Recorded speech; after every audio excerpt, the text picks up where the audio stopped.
Finally ఒక మంచి golden prescription లాగా మీరు ఇచ్చిన ఈ లైఫ్ స్టైల్ మోడిఫికేషన్స్తో పాటు 4-5 మంచి ఆహార పదార్థాలు చెప్పండి విచ్ ఇవాళ రోజుల్లో బికాజ్ ఎవ్రీథింగ్ ఇస్ కంటామినేటెడ్. ప్రతిదీ పాల పదార్థాలు, ఒకప్పుడు పాలు మంచివి యోగులు తినే ఫుడ్ అని చెప్పేవారు, ఇప్పుడు పాలు తాగాలంటే భయం వేస్తుంది, అన్ని హార్మోన్ ఇండ్యూస్డ్ కాబట్టి. పళ్ళు అన్ని స్ప్రేలు వేస్తున్నారు, రకరకాల ఇది మసాలాల్లో కార్సినోజెనిక్ సబ్స్టెన్సెస్ బయటపడ్డాయని చెప్పి మనకి ఫుడ్ సేఫ్టీ అథారిటీ వాళ్ళు చెప్తున్నారు. సో మరి what is the best food to eat? Sure అండి. ఇప్పుడు మీరు అన్ని దాన్ని చూస్తుంటే you are what you eat. మనం ఏం తింటామో అలాగే మనం తయారవుతాము. సో ఇన్ దట్ వే మరి నేను ఫస్ట్ ఏం చెప్పాలనుకుంటున్నానంటే ఏమి తినకూడదు. I think that's important. Because ఇదే తినాలి, ఒక రూల్ బుక్ పెట్టుకుని ఫలానాదే తీసుకోండి అని చెప్పి రోజు ఒక రూల్స్తో మనం జీవించాలని జరగని పని అది. So what should not be taken అంటే చూస్తే మొట్టమొదటిగా ప్రాసెస్డ్ ఫుడ్, ప్రాసెస్డ్ మాంసం అంటే సో దట్ ఈస్ సంథింగ్, దానిలో ఖచ్చితంగా అది క్యాన్సర్కి కారణం అవుతుందని ఆల్రెడీ ప్రూవ్ చేయబడింది. రెడ్ మీట్ మనందరికీ తెలుసు, ప్రోస్టేట్ క్యాన్సర్ కావచ్చు, లేకుంటే క్యాన్సర్ కావచ్చు, రెడ్ మీట్ వల్ల వస్తుంది. సో అలాగనే మనం ఇంకా మరి ఫుడ్లో చూసినట్లయితే ఈ మధ్య మీరు మసాలా గురించి ఆల్రెడీ చెప్పారు, అడల్టరేటెడ్ అంటే కంటామినేటెడ్, ఇట్ ఇస్ బికమ్ అంటే ఎంతవరకు అంటే అది బ్యాన్ కూడా చేయబడింది చెప్పి కూడా మనం విన్నాం. ఇథిలీన్ ఆక్సైడ్ కదా సార్ దానిలో, ఇథిలీన్ ఆక్సైడ్ వల్ల, కరెక్ట్. సో ఇది మాత్రమే కాకుండా మరి రెడ్ మీట్, ప్రాసెస్డ్ మీట్ కావచ్చు. సో ఇవి కాకుండా మిగతా ఫుడ్ ఏది తినకూడదు మనం ఆలోచిస్తే ఐ థింక్ ఫ్రైడ్ ఫుడ్స్ ఎక్కువగా, అంటే మనకి రెడీమేడ్ ఫుడ్స్ ఏదైతే ఫ్రైడ్ విత్ ఆయిలీ ఫుడ్ తింటామో దానివల్ల కూడా డెఫినెట్గా క్యాన్సర్ రిస్క్ అనేది ఎక్కువగా ఉంటుంది. ఇది చాలా కీలక ఇన్ఫర్మేషన్ సార్. ఐ థింక్ వారానికి సగటున 2-3 సార్లు తినేస్తారు ఫ్రైడ్ ఫుడ్. అందరం తింటాం, ఎక్కడో అక్కడ బజ్జీలు, బోండాలు, రోడ్డు మీద.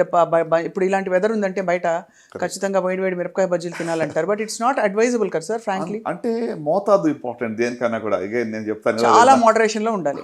ఇప్పుడు కాల్చిన మాంసం, I think that is something prevent చేయాలి. డెలికసీ కదా సార్, అంటే చార్డ్ ఫుడ్ లో కార్సినోజెన్స్ ఉంటాయి.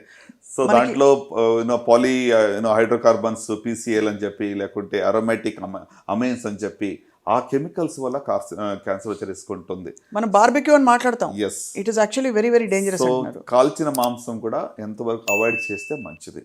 సో ఇప్పుడు మరలా స్పెసిఫిక్గా మనం ఏం తీసుకుంటే బాగుంటుంది మీరు అడిగిన ప్రశ్న. సార్ ఈ కాల్చిన మాంసం ఒక 2 క్వశ్చన్స్. ఇక్కడ డెలికసీ కాబట్టి తందూరి చికెన్, తందూరి పన్నీర్ ఇవన్నీ కూడా కాల్చిన మాంసం కిందకి వస్తాయి కదా. అంటే ఇప్పుడు తినొద్దు అసలు మొత్తానికి బంద్ చేయడం నేను చెప్పట్లేదు, బట్ అదే మన హాబీగానే హ్యాబిట్గానే ఉండకూడదు. Right sir.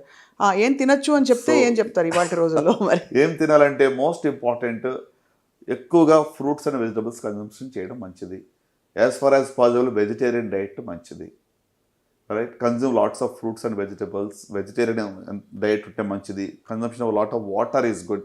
At least 8 to 10 glasses of water per day minimum తీసుకోవాలి, రైట్. అంత మాత్రం కాకుండా మరి మీరు అన్నారు కదా కంటామినేషన్ గురించి మాట్లాడితే, organic food, anything that is grown organically without pesticides, I think that's really good అనమాట. హోల్ గ్రెయిన్స్ తీసుకోవడం మంచిది.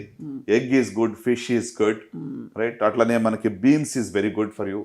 సో ఇవి కన్జ్యూమ్ చేయటం వల్ల ఖచ్చితంగా మరి అంటే బ్యాలెన్స్డ్ డైట్ అనేది ఇంపార్టెంట్. ఈ బ్యాలెన్స్డ్ డైట్లో కూడా ప్రతిరోజు లెక్కలు వేసుకుని మనం తింటూ జీవించాలని కూడా ఇంప్రాక్టికల్. అవును. సో అందుకోసం వాట్ ఈజ్ రిస్కీ దాన్ని అవాయిడ్ చేసి మిగతా వాటిని మనము you should enjoy what you eat. Colourful, make your plate very colourful. అది అన్ని రకాల కలర్స్ ఉన్నటువంటి ఫ్రూట్స్ కానీ వెజిటబుల్స్ కానీ మీరు తీసుకోవటం వల్ల really have a good very very useful tips sir. And చాలా అద్భుతంగా చెప్పినందుకు ధన్యవాదాలు సార్ డాక్టర్ చినబాబు సుంకోలి గారు.